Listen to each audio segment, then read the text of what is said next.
Team India veteran spinner Ravichandran Ashwin రీ-ఎంట్రీపై social media వేదికగా జోరుగా ప్రచారం సాగుతుంది. ప్రస్తుతం టీమిండియా టెస్ట్ టీంలో మాత్రమే కొనసాగుతున్న అశ్విన్ పరిమిత ఓవర్ల క్రికెట్కు పూర్తిగా దూరమయ్యాడు. అతను చివరిసారిగా వన్డే ప్రపంచ కప్ 2023లో ఆస్ట్రేలియాతో జరిగిన తొలి మ్యాచ్లో టీమిండియా తరపున బ్లూ జెర్సీలో బరిలోకి దిగాడు. టీ20లో ఆస్ట్రేలియా వేదికగా జరిగిన టీ20 ప్రపంచ కప్ 2024లో ఇంగ్లాండ్ సెమీఫైనల్ మ్యాచ్ ఆడాడు. ఆ తర్వాత పరిమిత ఓవర్ల ఫార్మాట్లకు దూరంగా ఉన్న అశ్విన్ టెస్టుల్లో మాత్రమే ఆడుతున్నాడు. తాజాగా తమిళనాడు ప్రీమియర్ లీగ్లో అశ్విన్ అసాధారణ ప్రదర్శన కనబరిచాడు. దిండిగల్ జట్టుకు సారథ్యం వహించిన అతను టైటిల్ కూడా అందించాడు. ఇక ఈ టోర్నీలో అశ్విన్ 3 హాఫ్ సెంచరీలతో పాటు 9 వికెట్లు పడగొట్టాడు. 9 మ్యాచ్ల్లో 252 పరుగులు చేశాడు. ఈ ప్రదర్శనతో అశ్విన్ భారత పరిమిత ఓవర్ల సిరీస్లకు ఎంపికవుతాడనే చర్చ తెరపైకొచ్చింది.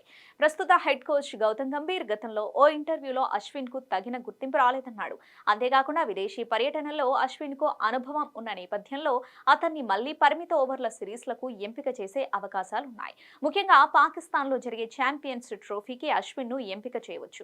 మరోవైపు జట్టులో తీవ్ర పోటీ నెలకొంది. ఇప్పటికే జడేజా జట్టుకు దూరం అవగా అక్షర్ పటేల్, వాషింగ్టన్ సుందర్, రవి బిష్ణోయిలు వచ్చిన అవకాశాలను అందిపుచ్చుకొని అసాధారణ ప్రదర్శన కనబరిచారు.